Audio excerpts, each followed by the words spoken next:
made it lock in. Court lights flicker, I'm feeling that tip-off fever. NBA dreams spin tight like a crossover sleeper. 4th and inches in the cold, crowd breathing like smoke. NFL grit in my voice when the pressure get woke. Engine scream through the night, that F1 razor. Lines cut clean, turn sharp like a hometown savior. NASCAR drift in my blood when the pace gets wild. I talk speed like a veteran, move calm like a smile. Legends born out of sweat, out of heartbreaks echo. I break plays down smooth, call the game like a maestro. Every lane that we touch, every story we show, this is where the truth runs. The Not Bland Show. Fast, race, whole crowd froze. Big drives, deep shots, watch the moment explode. Every angle hit heavy with a champion's glow. Step into the kingdom. The Not Bland Show.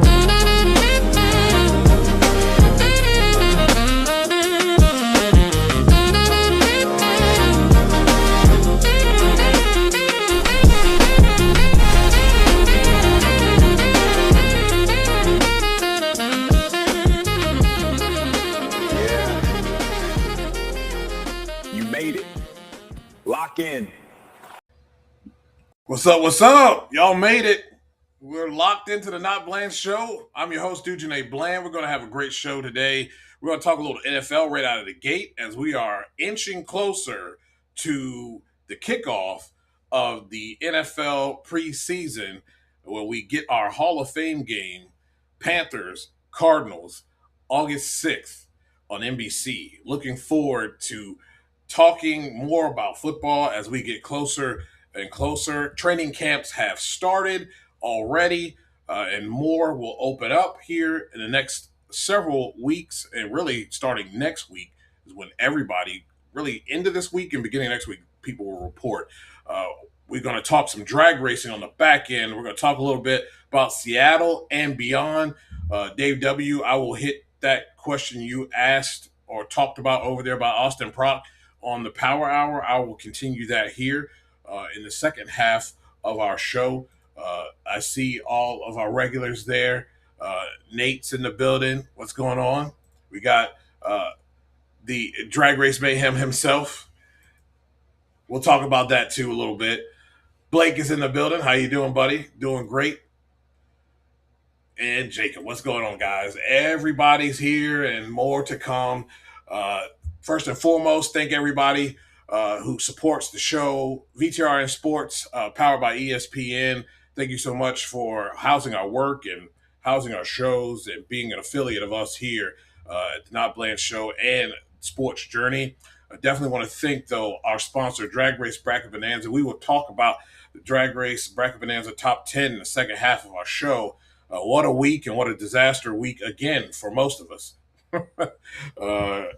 A little bit of Sonoma carried over to Seattle. And, made it difficult on all of us. So we will go to commercial break, pay these bills, and when we come back, we'll talk a little bit about the quarterback battles that we'll be looking forward to here in the start of the 2026 season. Drag racing fans, check out Drag Race Bracket Bonanza. It's the free, family-friendly fantasy bracket game. Now, after final qualifying at every national event, you can fill out your bracket for all the pro classes. It's free, easy to click on your picks. If you need some help, just hit the randomizer button to fill in the blanks. It's for fun, stay engaged, and pick your winners today.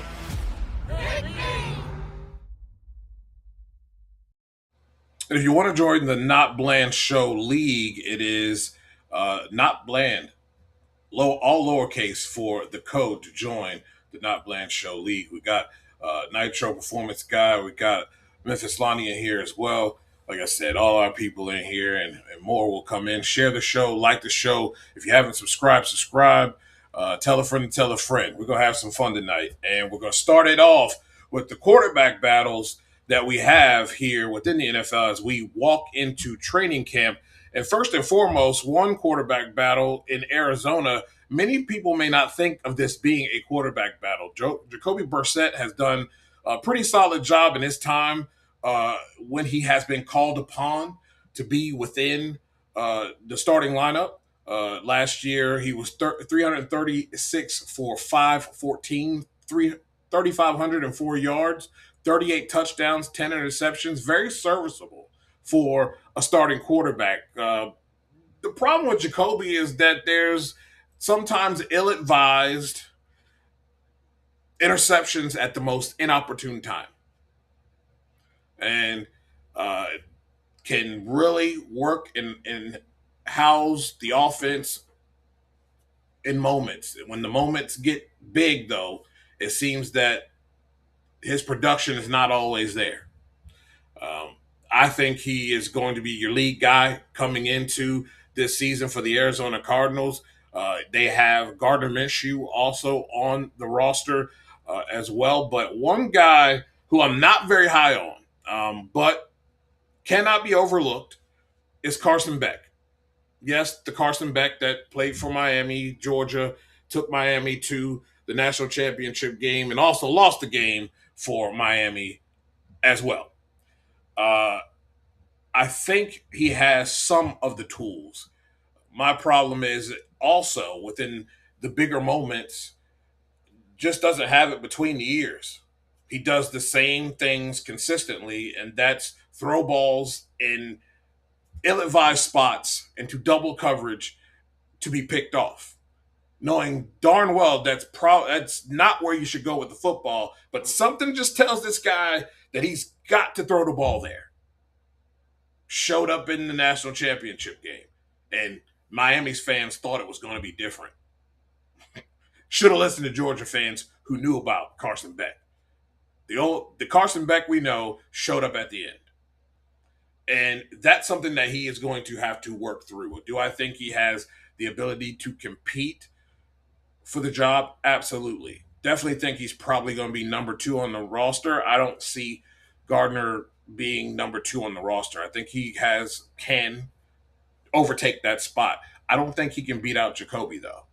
And I think the only way he gets on the football field is if they feel like Jacoby's not doing a good job and they have to go away from him.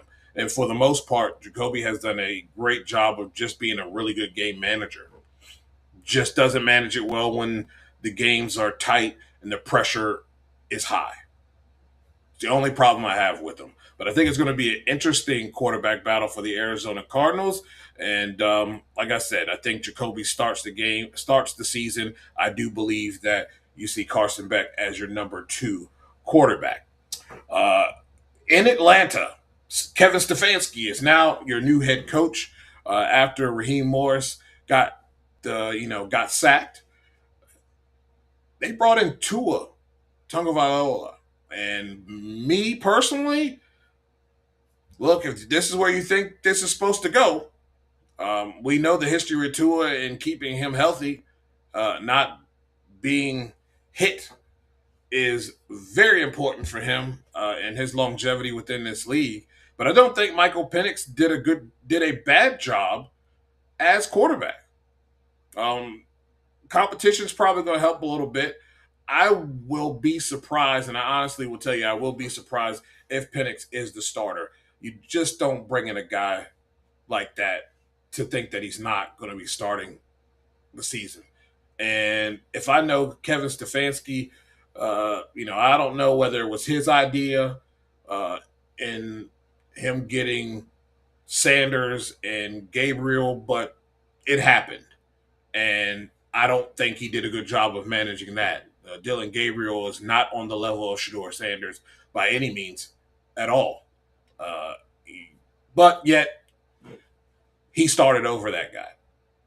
And whether that's his decision or not, the reflection is on him because he is the head coach at the end of the day. So we'll see what they do. I kind of have a feeling that Tua is going to start, and we'll see what happens. But I don't think Michael deserves to lose his job because of injury. And I don't think he did a terrible job as quarterback. He had 24 touchdowns, 8 interceptions. He had 3 fumbles lost. He's had 2 rushing touchdowns as well on the season. But I thought he had a serviceable year before the injury. And a lot of the stuff that was going on with him is not necessarily his fault. A lot of it was offensive line. Again, I felt like they did not address the number 2 wide receiver. Darnell Mooney is not a number 2 wide receiver. He is a slot guy. And we saw Kyle Pitts step up and be what we thought Kyle Pitts could be. If there's another receiver that can emerge there to be a solid number 2, I think we'll see a little bit better play. Obviously, protection is great because it's weird that their pass protection is not good, but yet Bijan Robinson is running the football with reckless abandon and being a nightmare for teams. I mean, he had 1,451 yards last year, 11 touchdowns on 294 attempts. So, I mean, it's very, very interesting that a team of this magnitude who can run the ball well can't seem to pass protect. So that has to get better. They have done their due diligence to try to address that, and we'll have to see how it all pans out. But something tells me Tua is going to be the starter, but I feel like Michael should not lose his job at all. We go to Cleveland. And again, Deshaun Watson, after being on the shelf for what seems to be a decade, is now back and competing for the starting job. Look, let's just be honest and call a spade here. When they brought Deshaun Watson over from Houston, he wasn't really all that good when he came from Houston. He had flaws that never improved when he touched the field as a Brown. And those same things keep showing up. Personally, I don't see if you're starting Deshaun Watson, you're starting him because of his pay. You're not starting him because he's better than Shedeur Sanders. Because I think Shedeur has it between the ears. I don't think Watson has it between the ears. He hasn't been much of anything since probably before leaving Houston. He hasn't done much outside of that.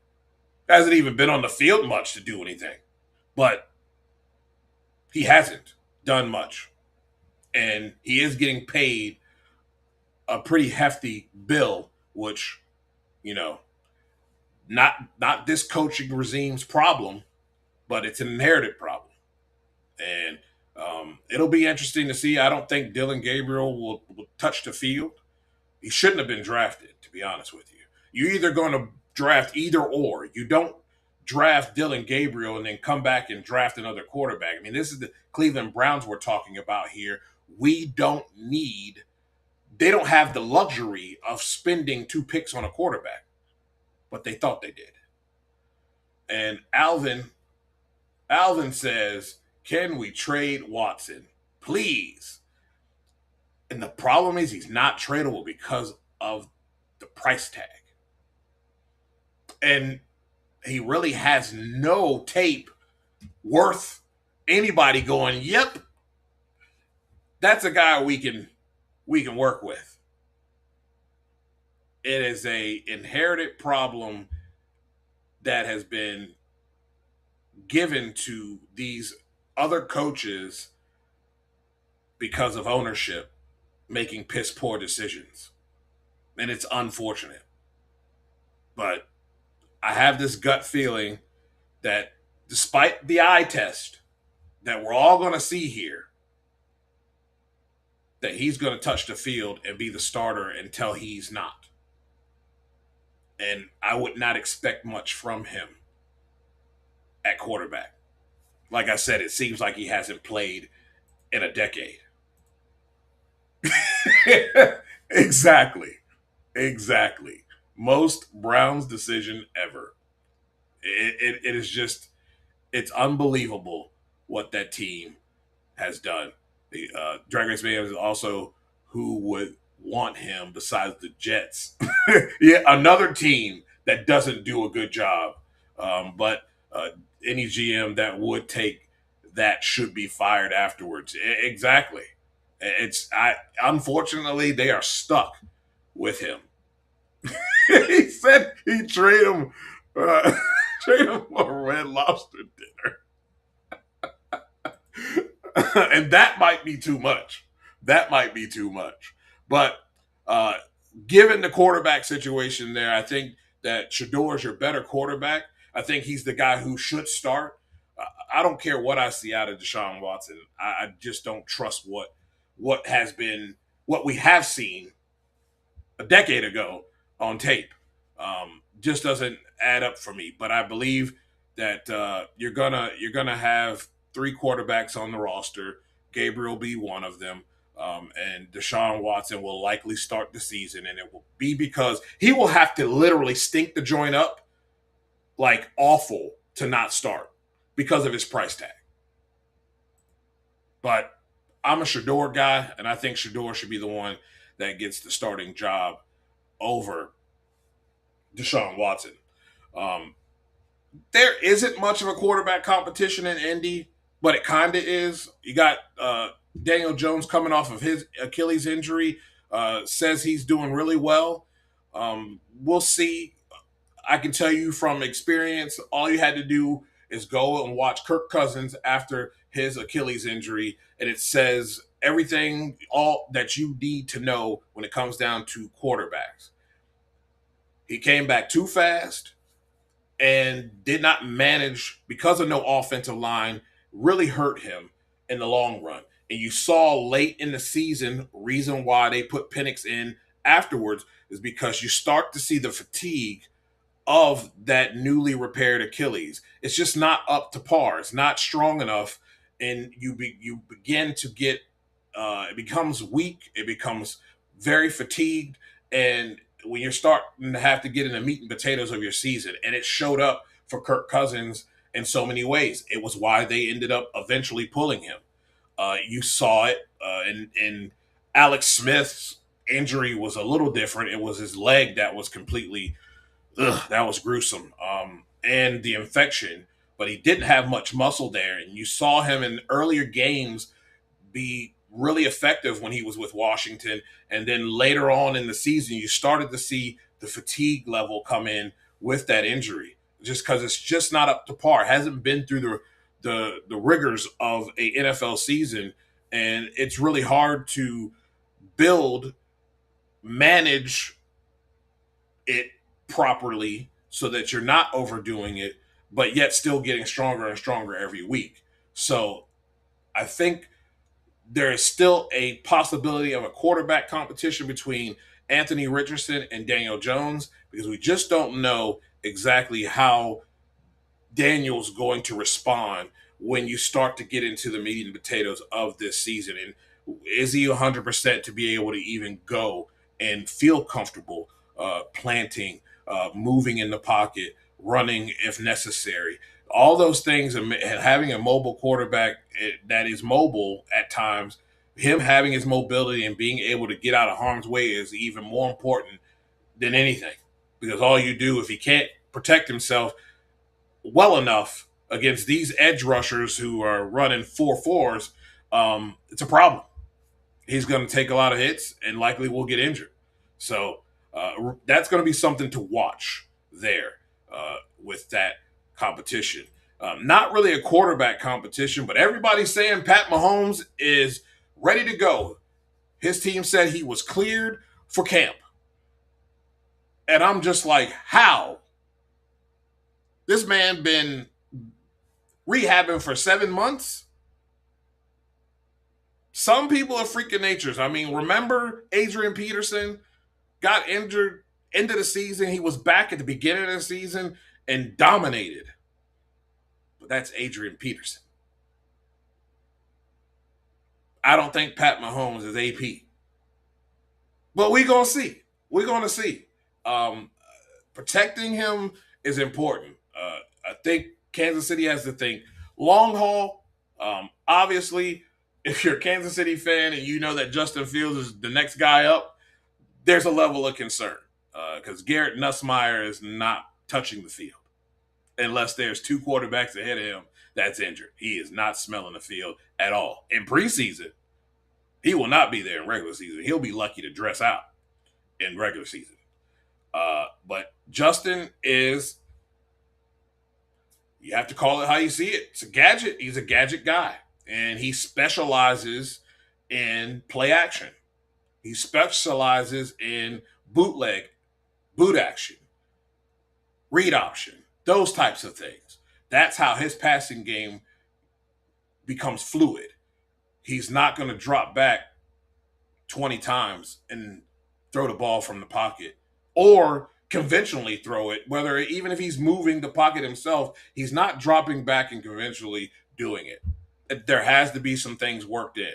And don't get me wrong, I think Eric Bieniemy, of anybody, is a great person to have a person like Justin Fields because he will use him properly. But does Kansas City trust him enough so that Pat can sit 3 to 5 games? No, I don't think so. I know probably Kansas City fans don't trust him. So we'll see. I don't think it's a quarterback battle here, but there is a question of will Pat start the season?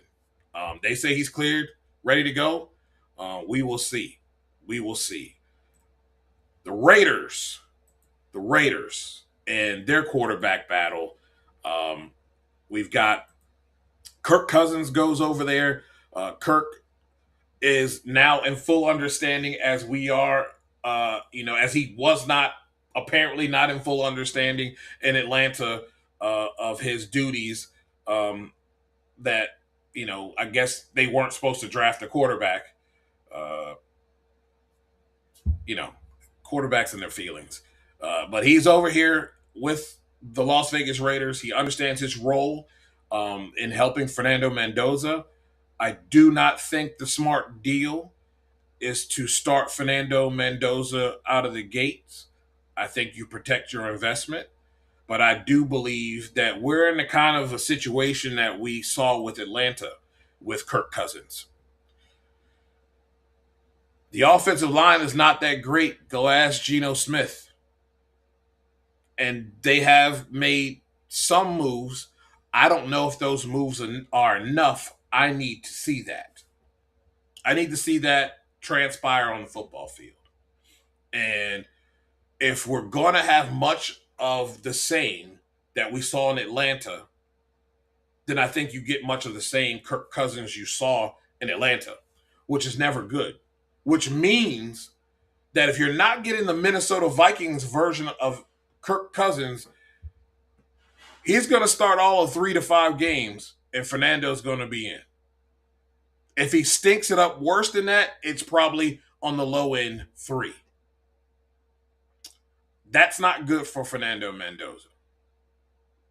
Because if it's proven that your offensive line is not going to be able to protect Kirk, then you can't protect Fernando. Because Fernando is he's no runner. He got fast wheels. He's like Tom Brady fast. He might be even Peyton Manning fast. Like, he can get it, but he ain't getting it. You know what I mean? Like, he's not that fast. So I'm not a fan of taking a guy in the first round, and I know there's a lot of pressure from this fake pressure from fans when you're the guys cutting the checks and you're the guys who are jobs are on the line and need to do the right thing. I personally don't feel any pressure of starting a quarterback day one. Because I don't feel that any quarterback that was chosen this year is a day one starter, and that is including Fernando Mendoza. He benefits from sitting an entire year behind Kirk unless it's absolutely positively needed because of injury. You brought Kirk in here. You knew exactly what you were getting. You saw the tape in Atlanta. So it is what it is. You ride it out. And it's not like the Raiders are going anywhere this year anyway. They're still building. So build. But if your offensive line proves in preseason that it's not worth a darn, you keep Kirk Cousins out there and you protect your prize fighter. It's a smart business decision, not just for the organization, but it's also smart for a head coach. Because if you pull the trigger and you make a mistake on that, and you put that prize fighter in harm's way, and Lord forbid he gets hurt, there's going to be a whole lot of pitchforks and torches coming for you to be fired. So I like that there's going to be a competition. Fact of the matter is, there shouldn't be a competition. Kirk should just start because I believe Fernando has some time to learn. But I do believe he's going to be a quality quarterback. Miami, this is just interesting to me. I don't think Quentin Ewers is any type of competition for Malik Willis. But I think this opportunity for Malik Willis, he is going to shine. Had a great opportunity to be with a Matt LaFleur and have someone in front of him like Jordan Love and learn how to study, how to study tape, how to read defenses better, really immerse himself into an offense. And that's why he was able to play himself into a starting job. It was the right move by Miami. And I think this is going to work out quite well. I do not see Quentin Ewers, a guy that is a long-term starter. I think he's a serviceable guy that's probably a game manager. But this team right now is not really game manager type. They do have a lot of good pieces. Got great running game with A-Champ and Jalen Wright. Malik Washington being there. You got Tutu Atwell that went over there. Jalen Tolbert. They've got some pieces in there that can kind of help them out. We'll see tight end wise how that all pans out. But if they can protect the quarterback, Malik Willis can get out of his own way. He can extend plays with his legs. And he has a great arm. And he has been pretty accurate with what we've seen with him in Green Bay. So really looking forward to seeing what we see out of Malik Willis. Again, like I said, I don't think this is just an interesting story for me. I don't think this is something that is a competition. This is Malik Willis's job. But I'm really interested to see how this young man develops over the preseason and when we get into the season, what we see out of him as we go throughout the season with the Miami Dolphins. So great opportunity. It was a great move by the Miami Dolphins to get him, and I think it's going to make a huge deal there. Dragons fans is also my great Eagles that will win the Super Bowl this year. Boy, they did sign Jalen Carter. They're not winning a Super Bowl. I don't believe that smoke that people are blowing up right now. I heard folks say they got 10 wins in them. I can't take you seriously if you're saying they got 10 to 11 wins in them. A.J. Brown is gone. And your offensive coordinator, I don't trust. Because he's a guy who is going to be a fall guy. He is the guy that is in between Nick Sirianni and the pink slip. It's what Nick does. He has an offensive coordinator that he can kind of, do the little puppet strings when he wants. Then he has somebody, when it doesn't go well, he can point the finger. And they'll fire that guy. I don't trust the Eagles without A.J. Brown. Devontae Smith is not a number one. And I say, who's your number two? You got a bunch of number twos and threes outside of that. And what is the offensive line going to look like? Because everybody says Jalen Hurts needs to run more. Well, Jalen Hurts ran pretty decent. It wasn't excessive, but it was decent enough to win ball games. But what happens when that has to be your thing? Exposing him to more hits, I don't know if that's a good thing for Jalen Hurts.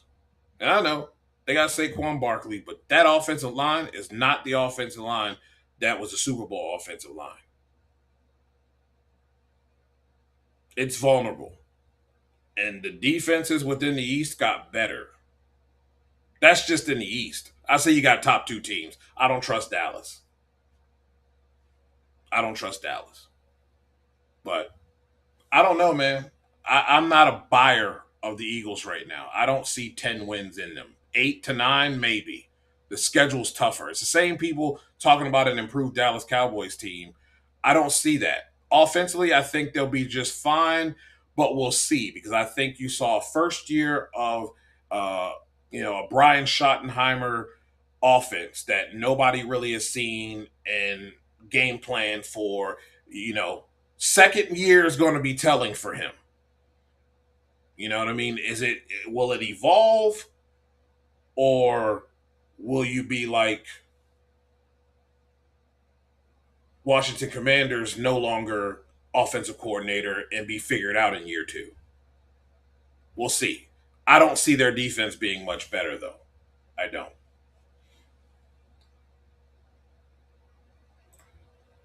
He said, if I had $1 every time young quarterback that got pushed out the league because of a terrible O-line, I'd be rich. You darn right. Because they roll them out way too fast.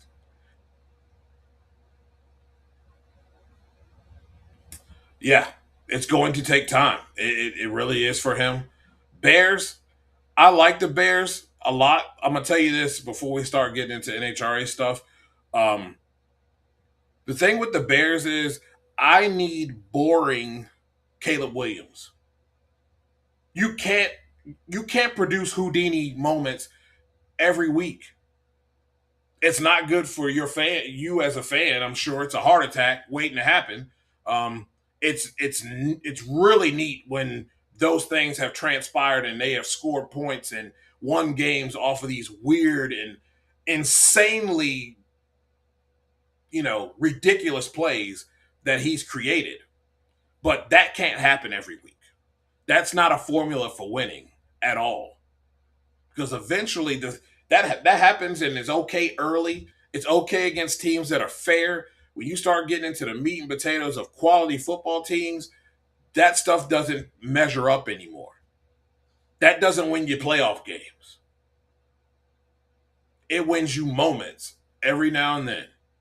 And I need a little bit of boring Caleb because if we continue to keep getting these Houdini moments, we start falling back into the lines of what we talked about with him before.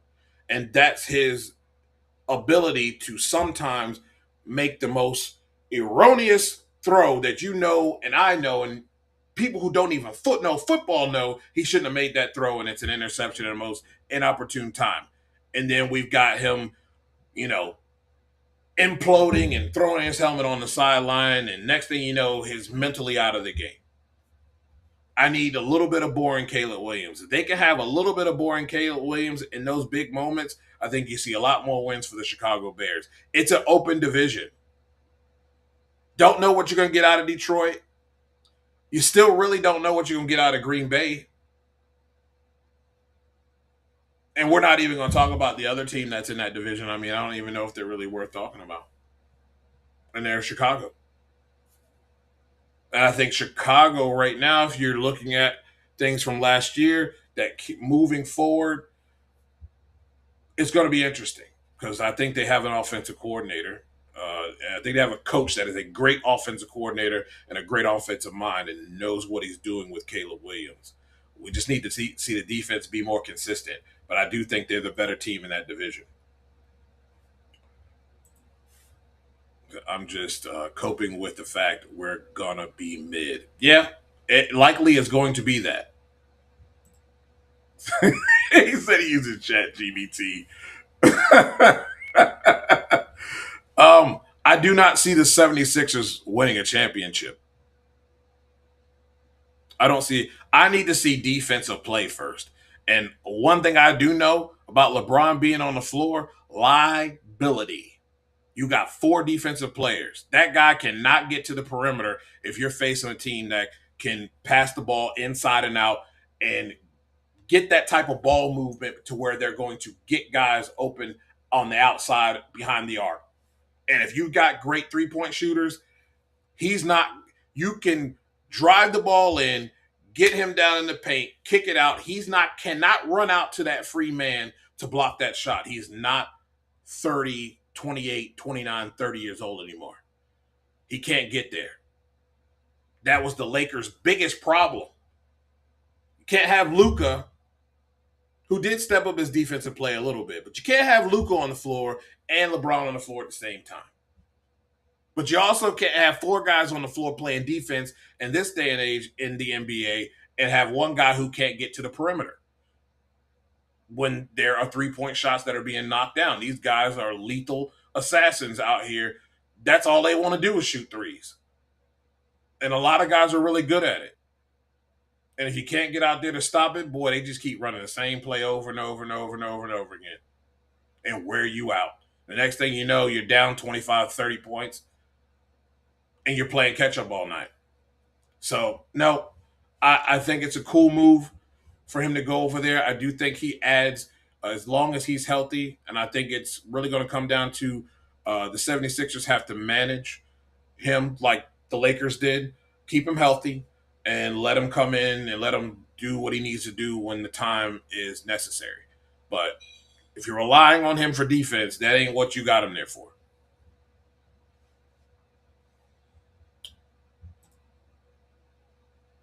On paper, who's winning it all? Are you talking about NFL, Alvin?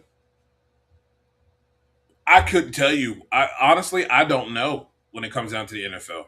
Because I don't think it's the same two teams that went there last year. I think the whole entire landscape is really open right now when it comes down to who's going to be in the Super Bowl. I want to see the Ravens bounce back, but I'm not really sure. Patriots have potential. You know, there are a lot of good teams out there. Seattle has potential to go back. But it's really hard to say. No.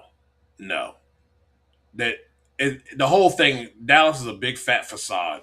It looks good on the outside, but when you crack the thing open, it's rotten to the core. Yeah, to me, that's not a super team, though. It's a super team when I got 5 guys on the floor that can do everything. LeBron can't do everything. That's why everybody's all excited. It's great. Yes, he can really take a guy off the dribble. He's a bigger guy. He can get people in the foul trouble. He passes the ball very well. But what about on the other side? Because there's defense that's got to be played. I don't see that. They need a lot more from the entire team, including the bench, in order to have that kind of success to be able to talk about championship. Pitts podcast says, I'm late, blown tire on the way home. You talk about Shanahan at all. Huge blow if he can't really be involved during camp. No, have not talked about Shanahan, but yeah, really weird incident there. It proves do not take your eyes off the road and do not be distracted while driving, because he ran into someone and he got busted up pretty bad. I think this team can function pretty well. Shanahan's been here in 49er country for a while now. And I think they know the Shanahan way. So I don't think it'll be that much of a blow. It's kind of like when you go over and you look at the LA Rams with I had his name in it, I lost it. McVay. McVay it's the McVay way, and they know it's fluid. And I don't think he has to be there to make sure that is executed. I think it's within his coaching staff, and I don't think there'll be an issue. It says if LeBron and Embiid get hurt, it's a wrap. Of course. And we know Embiid can't stay on the court. He can't stay on the court. Man. Hey, I think it's a good one, and I think it's possible. NFL, okay, yeah, I'm not sure on that one. I really am not sure on that one. I think it is, like I said earlier, I think it's wide open, and I think it's really tough to make that call.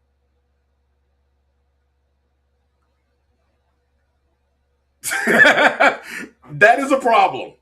That is a problem. I will give you that. That is my biggest problem with Shedeur, and it's the hanging on to the ball, continuing to zigzag and take. you turn what could have been like a 5-yard sack into a 25-yard sack. Or when you had the ability to just throw the ball away, you refused to throw the ball away and you got sacked. That is something he's got to clean up. That is something he does have to clean up. I'm with you on that. I got a Hummer from LeBron's mom, but so did half of that cream. That's pretty cool. As long as the power station gets shut down. I missed that one.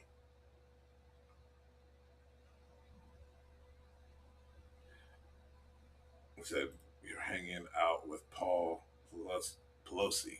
Cool. What's this one? No, I'm not actually. I've kind of soured on the whole. Maybe I'll get reinvigorated, but after Endgame, I was pretty much done after that. Well, ladies and gentlemen, let's go and take a break. We'll come back and we'll talk some NHRA championship drag racing. Let me talk to you.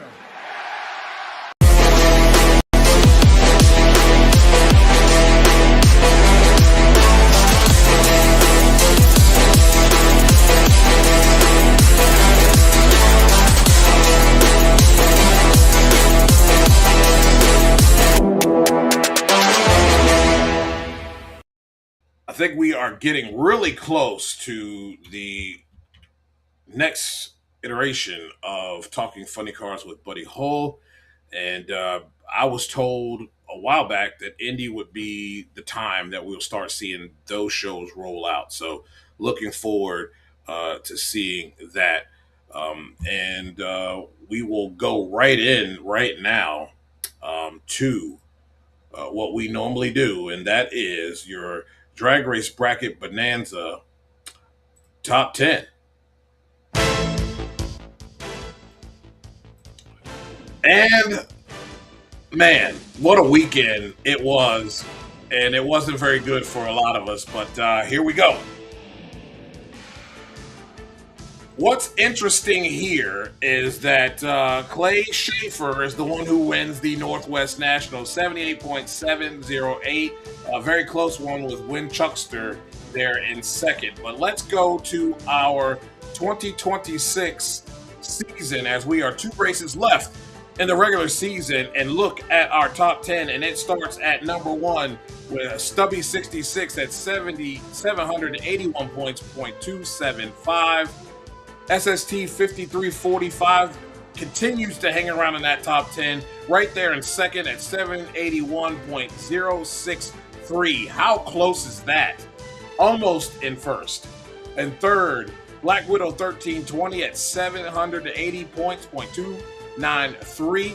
Fourth, Chad 773.299. Fifth, Jerry 40 Ford 769.845. And sixth, Magic Z28 at 764.489. And seventh, James Luce 2 at 761.729. And eighth, Jambo 761.238. And ninth, Sans Gallbladder at 760.672. And to round out the top 10, it is RJ Scott at 756.176. And that, ladies and gentlemen, is your Drag Race Bracket Bonanza top 10 as we have 2 races left within the regular season before we head into the countdown.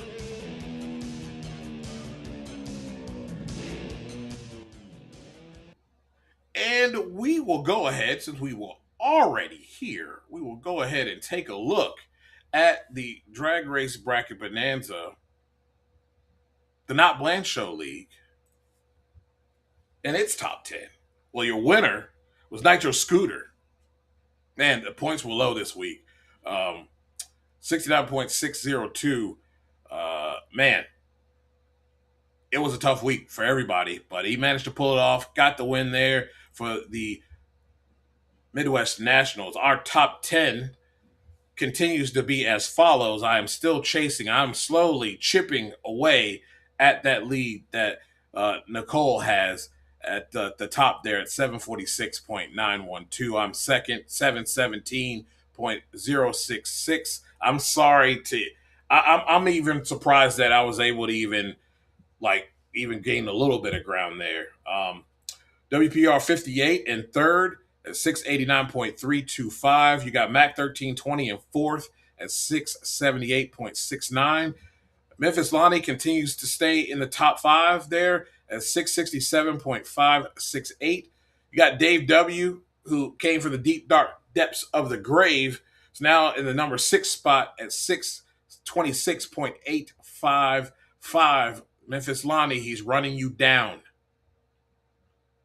So you got to do everything you can to keep it because he's running you down. He's trying to make a play at least to get in the top 3 after being top 15 or something like that. And seventh is Drag Race Girly 99 at 622.377. You got Ironhead Motorsports in eighth at 609.731. Kelsey C in 9, 580.384. And rounding out the top 10, my photographer, Fred G, 575.426. That, ladies and gentlemen, is your top 10. And Pitt's podcast just hanging right there, hanging out on the outside, just barely outside of the top 10 right there. So it's been a fun, year with this whole Drag Race Bracket Bonanza thing. It's also been crazy. It's been crazy. These last 2 weeks have been nuts in Drag Race Bracket Bonanza world. But as we look ahead and look at what we saw, take a little bit of what we saw from the Northwest Nationals, and we start looking ahead to these last 2 races of the regular season. And I tell you, J.R. Todd gets a win, Doug gets another one, Greg Anderson gets another one. And a topic that came up that Dave talked about, because I was talking about Wilkerson and J.R. Todd. Look, these guys have gotten some wins over the last couple of weeks. J.R. with his recent, but to me, I still need to see more. That's all fine and good, but a lot of what their problem is that they have not been able to make this thing repeat enough to either take the lead or really have held themselves in a conversation of championship contention. And then he brought up Austin Propp and the fact of whether is he a championship contender or not. And I will tell you, it is absolutely no. He stopped being a championship contender about 5 races in. You could see the writing on the wall. They were having trouble, whether it's getting the parts for their combination, whether it's trying to figure the whole thing out, whatever it is. They show flashes of greatness like we saw this weekend. I don't know about you guys, but I did not have him beating Wilkerson at all. I thought Wilk had a better car, showed that throughout the weekend, and then, come round 1, just like Clay Millican kind of does to you sometimes. Josh Hart does this to you, gets a case of the yips, and they're out. And it's kind of vice versa for them. They look bad in qualifying. Sometimes they come out and like gangbusters, and they make themselves way to the championship, or they make their way to the championship round, the final round. It is very weird. But no, I do not believe that he is championship material. I do not believe he is a championship contender at all. They have not shown enough level of consistency for me to be able to even go into that realm to consider that. And I know others will do that, and that's fine. But I think you have to – the evidence is laid out before us, and that evidence is not something that we just erase because we see them have a few flashing moments of success. Right now, Caps, Beckman, JR, Jordan, and Matt Hagan are your top 5. And Matt Hagan in 5th is only 64 points back from 1st. JR 42 points back, Jack 37 points back, Jordan 54 points back. Now I did say this before, I believe it was last week. Your top 5 are your best cars, and to me are your cars that will be looked upon as the ones that will be in it for the championship in the long haul.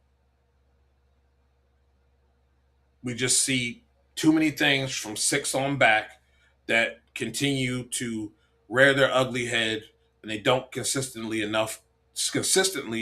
go rounds enough from 6 to 10.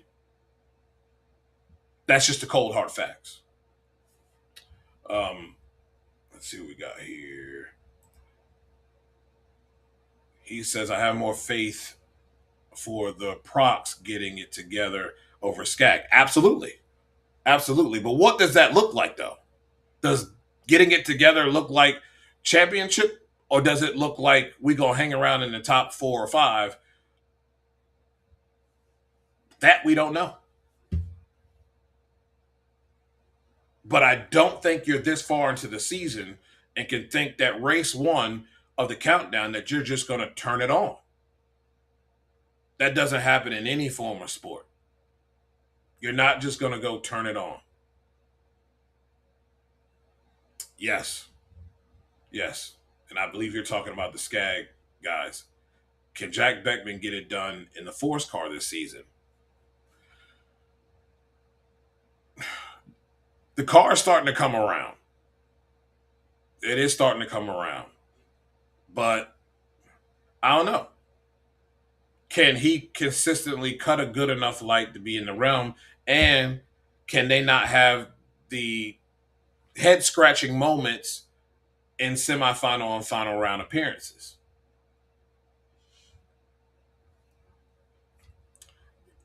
You got to start dominating in some way, shape, or form. I mean, let's look at Ron Capps, who has clinched a playoff berth, by the way. He is the only one in here that has clinched a playoff berth, but he has. Even Ron has stumbled at times. But every one of those top 5 cars have moments where you think, okay, here we go. And then there's setbacks. This might be good for the countdown because we may see this thing go the distance. And at the end of the season, the last race of the season, we may be having a 3-4-way competition for the championship, which I think everybody would sign up for. They would sign up for that in a heartbeat. So if they get the special device, maybe. Yeah, I'm not a fan of that. I might close with that. I'm not a fan of that at all. Zephyrin once again shows why he was so good. He cost the original Jim Dunn driver his ride. You know, I don't know what it is that all of a sudden they're ready to listen to him. Because it's not like people before Jeff got here tried to give them direction on getting this car to be more consistent. They told people to shut up and drive. For whatever reason, not him. Maybe he's a little bit more stern. I don't know. But it's kind of weird. So Height won for the 10th. So anything is possible. Yeah, that was Robert Height. I'm going to name you your bottom half. Chad Green, Austin Propp, Alexis DeJoria, Spencer Hyde, Daniel Wilkerson. That don't give me warm and fuzzy Robert Height feel at all. None of them. Not a one. Like, I need to see a heck of a lot more. Daniel, inconsistent. Spencer, inconsistent. Alexis can't cut a light to save her life. To me, had the car to beat this weekend. And Chad Green, inconsistent. Said, no, Jack is waiting to win in the fourth year. That would be a good one. I personally think that your winner is either Matt Hagan, Jordan Vandergriff, or you see Ron Capps get another one. I can't say JR just yet. I need to see more from him. Does he have the potential? Absolutely. Because at the end of the day, they have been quietly more consistent than not to keep themselves in the top 5. It's not great, but you'll take it. You'll take it because they're within a earshot of being number 1. But they got to find their way past Jack and Ron, and that means going more rounds than them. So it's going to be fun. We'll see how it all goes, but I think there are a lot of question marks along that deal. When you look at the top fuel ranks, I wouldn't take anything away from Sean not having much success over the last 2 weeks. It's kind of been a trade back and forth between Doug and Sean. Those are the 2 best cars. They have both clinched playoff berths. They're the only 2 that have clinched playoff berths. So JR starting to have his spark back, and the car has caught up with him. For Seattle, I'll wait to see the next couple races and see if they can at least stay ahead of the top half to continue to gain ground. Since Bottas did it in the Force car, remember they switched teams before Indy. Yep. So I feel JR is most likely to put themselves in the conversation. Yeah, I mean, and they have right now. Even with that win, they put themselves in the conversation. It's just a matter of can they consistently keep themselves in that conversation and mainly beating the people in front of them. That's what it's going to take at this point. You're going to have to be able to be better than everyone in that top 5. So, again, it may be one of these things where we go to distance. Alan says in Top Fuel, it's about to be the Doug Coletta show. Alan Johnson is about to go in his bag. And I'm not going to deny you, but don't forget Brian Houston. I think this is a battle of 2 Coletta cars, and both of these crew chiefs are going to throw haymakers at each other. And it's going to be all about who delivers the knockout blow and win. I think Jack will win another race before the season is over. It's definitely a possibility. The car has definitely shown signs of greatness. He said, oh my God, if Jordan Vandergriff wins the championship, Austin is going to show his ass. He is. He's going to lose it. But I can tell you one thing, championship is not something that should even come out of Austin Prock's mouth. It will, because he is he's a champion. He is a competitor, and he ain't going to deny. He's not going to say ladder, but I'm telling you, it ain't in his future this year. So I won't leave out Antron either. His testing has been paying off. He's been getting better and better. He has been a big part of this conversation. I think Leah is another car that we've seen show flashes of greatness. They were right within the ballpark. She had a 68. He had a 67. The light was the problem. That's all. If she had cut a really good light, might have won that on a whole shot. But I do think that car's coming around with the assistance of that device. Tony I think it stops at your top 4, to be honest. It really does.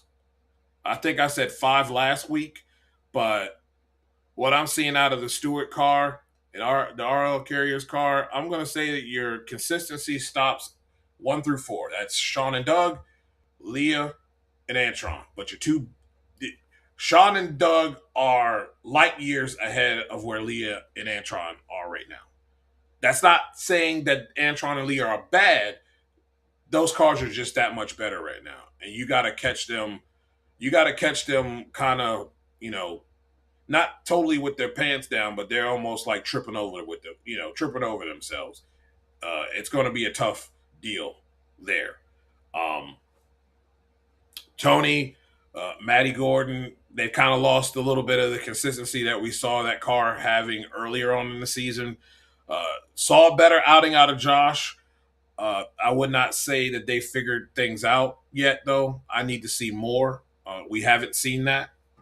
And with these final two races, they're going to have to really show that they can rinse and repeat the way they did in Seattle. And that's going to be remain to be seen. So we're going to see here in Brainerd and then in Indy what they do moving forward. Billy Torrance has shown flashes of greatness, and once you get beyond that, though, like I said, 5 through 10, big question marks, and especially 9 and 10. Justin and Clay, just absolute disaster. Absolute disaster. We get over there to Pro Stock. Dave W says, got to turn down the force on the pedal stumper, slowed down her light. Yeah, I agree. I like I said, gonna close the show with that. I don't like it at all. I understand technology, but bro, that's too much of an assistant for me. But our tech department says it's a safety device. Yeah, I get what the tech department says, and that tech is loosely said. Also, Greg Anderson might be in trouble. I think so. Whatever reason, Greg has not been great on the tree. It's been weird. He's gone through those patches before as well. Both of those guys, Dallas and Greg, have playoff berths clinched. They are the only two that have those playoff berths clinched. But they are the front runners. They are head above heels, better than the rest. They both have 1,000 points. There's nobody else even close to 1,000 points after that. Greg Stanfield has started to show some, signs of greatness, and we've seen some really good things out of that car on and off all season long. He really, out of the top three, after the top two, him in third, he's had the most consistent car out of everybody else. That's Matt Hartford, Eric Enders, Aaron Stanfield, Matt Latino, Jag, Troy, Eric. It's been 3 cars in Pro Stock. That's it. Sorry. I think it's those two guys to lose until proven otherwise. Gonna go watch 2006 Pomona back when we were a country. Yeah. I'll leave that politicking to you. DW says her interview was spicy. You guys aren't just upset. We figured out how to make one and got it approved. Okay. I get it. Yeah, cool, but Travis Mayhem says by approved they mean went to NHRA. The NHRA for some reason let them run an illegal device without updating the rules for 3 years. Look, man, that's just the name of the game, bro. That's the name of the game with the NHRA. That's been done several times over. Real quick, Pro Stock Motorcycle, they won't race until Indy, but Richard, Gage, Angie, and Matt have all clinched playoff berths. It is pretty much Richard, Gage, Matt, and Angie. Those are your top 4 bikes. I think everybody else is riding for second right now. We see some flashes from certain bikes, but not a level of consistency. Those are your 4 consistent bikes, and to me, those are your championship contenders. We are running a little long, and that's okay. But now we're going to go to my segment here before we get out of here. Let me talk to you. Let me talk to you. Look, they got the device approved. They ran it for a long period of time with nobody knowing, except for the NHRA. It finally gets approved, and you call it a safety device. What I call it is a pedal manager. Sure. Does it eliminate grenading motors and having all these big explosions? Sure. But are we really seeing that many explosions to the point that we need to have a safety device? It takes the ability of a driver to pedal out of the equation, and it creates a lazy driver,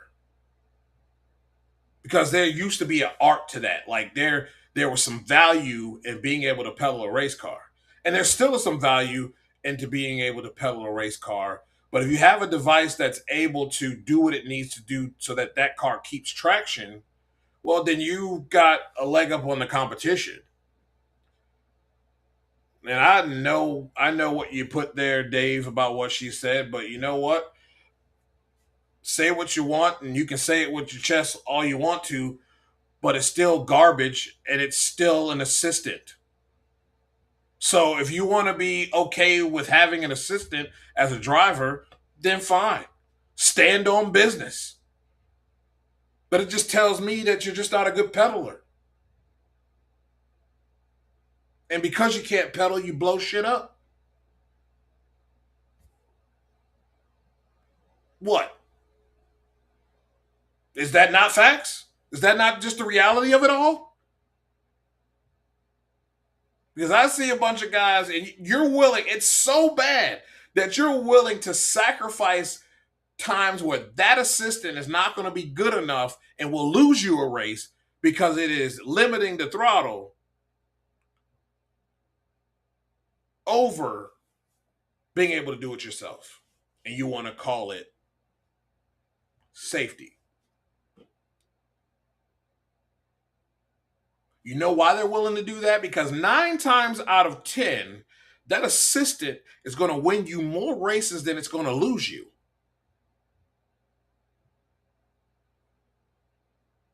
That's just the cold hard facts. And they put up some numbers, and they talked about numbers that they had and that they lost some races. Yeah, you hadn't used it that much, and you hadn't perfected it yet. But it seems to me that you've got it perfected now. So now that it is perfected, if you go out and you're ahead and you have the momentum and you smoke the tires last, you're going to win.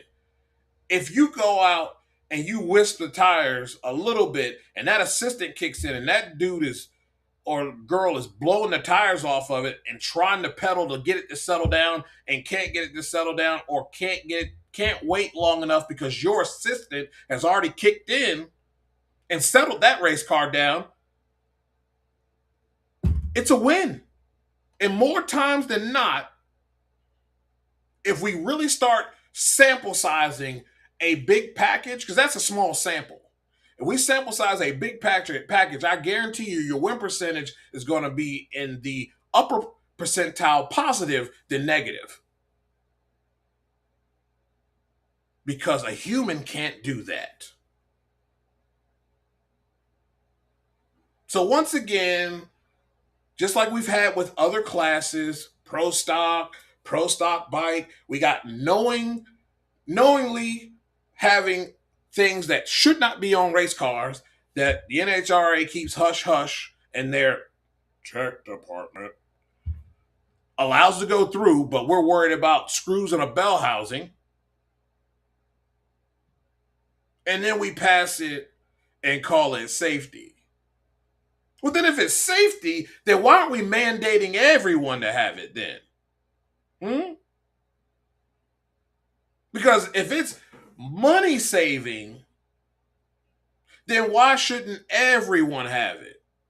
Creates less explosions, less downtime, less big oil downs because of big explosions. If it's about safety. But ladies and gentlemen, this ain't about safety. This is about approving a device that they went to bat for, did whatever they needed to do, massaged it, and they let it through.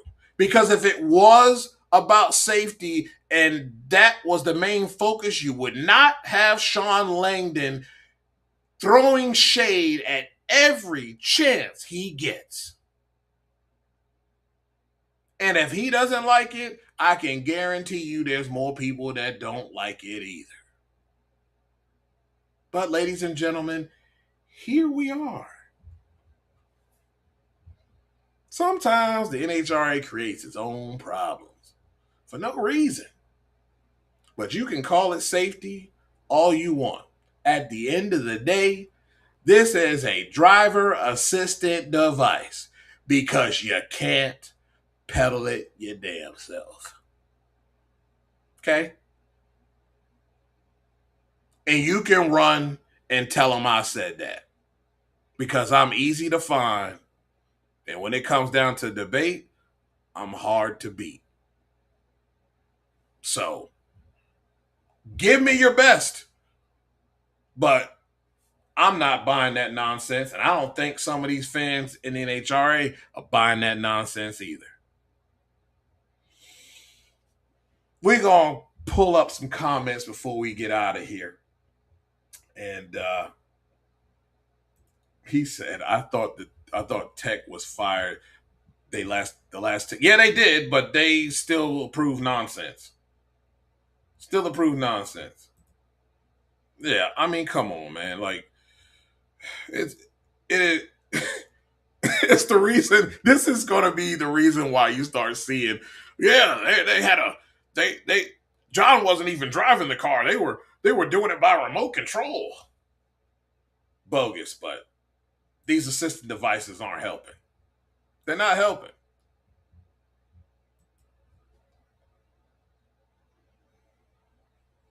Running out of money? Possibly. But if you're running out of money, and if it's costing you money, maybe you should look at your driver. Because I see a lot of look, Matty Gordon can pedal. I see a lot of people pedaling that ain't blowing stuff up at that rate that's costing them money to that degree. So it's either your driver or your tuning is just completely awful. And you're dumping too much fuel in it at certain times and it can't burn it. And it's drowning it out, causing an explosion. So did we get rid of... Yeah, we got rid of Ned. But we still got ignorance. An assistant device. Safety. This is what happens when you run a series trying to please. Again, yep. And they were, it goes back to the chasing speed. When all that happened, it was spicy. But at the end of the day, there was a reason for that. That's why Antron said what he said. Because they were running a device that nobody knew about, and it got found out by other team members. And then it became talk. And the NHRA all of a sudden made them take it off because it became a big stink. If nobody makes a stink about it, they're still running it with nobody knowing. And what series of anything do they do that at? Where you can do something illegal and the league lets you get away with it until somebody figures it out that you're doing something that is not authorized, that has not been approved, and no one knows about.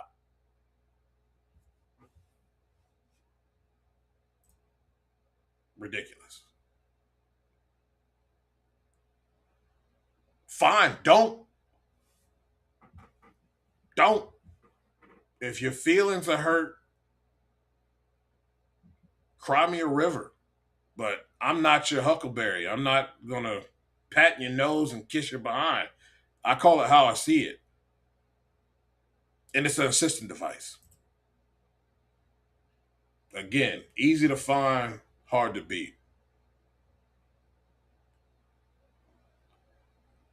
That's a good question. But I don't know. That is a very good question. How would that go over? I don't know. You can call it finding loopholes and all that great stuff, whatever. But at the end of the day, it is what it is. Slightly. especially if we start seeing the numbers really reflect over a major sample size that this thing helps more than it hurts. Because it has to help. You have a device that's able to settle that car down like that. A human can't do that. A human can't know where half throttle is within the car.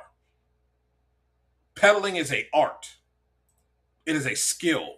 And it's a skill that everybody does not have.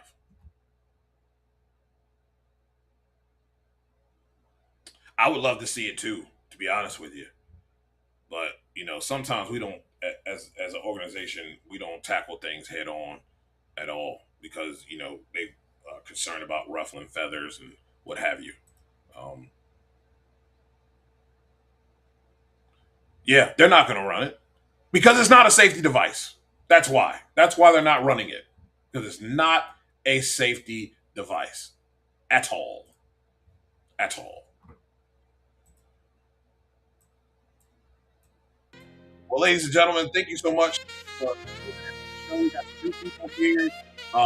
Love seeing y'all, and let's keep bringing more people into the conversation. We're going to talk a lot of football coming up here as the NFL season comes up, and man, I'm really looking forward to it. We're going to have some of my colleagues on as well to talk some NFL, and man, you're going to really enjoy it. Again, thank you all for watching the show. Thank you for your participation. And until next Tuesday, y'all be good. Have a good weekend. Stay cool. When the pressure gets woke, engine scream through the night. That F1 razor lines cut clean, turn sharp like a hometown savior. NASCAR drift in my blood. When the pace get wild, I talk speed like a veteran, move calm like a smile. Legends born out of sweat, out of heartbreaks echo. I break plays down smooth, caught a game like a maestro. Every lane that we touch, every story we show. This is where the truth runs. The Not Bland Show. Fast lanes, fast breaks, whole crowd flows. Big drives, deep shots, watch a moment explode. Every angle hit heavy with a champion's glow. Step into the kingdom, the Not Bland Show. Fast lanes, fast breaks, whole crowd flows. Big drives, deep shots, watch a moment explode. Every angle hit heavy with a champion's glow. Step into the kingdom, the Not Bland Show.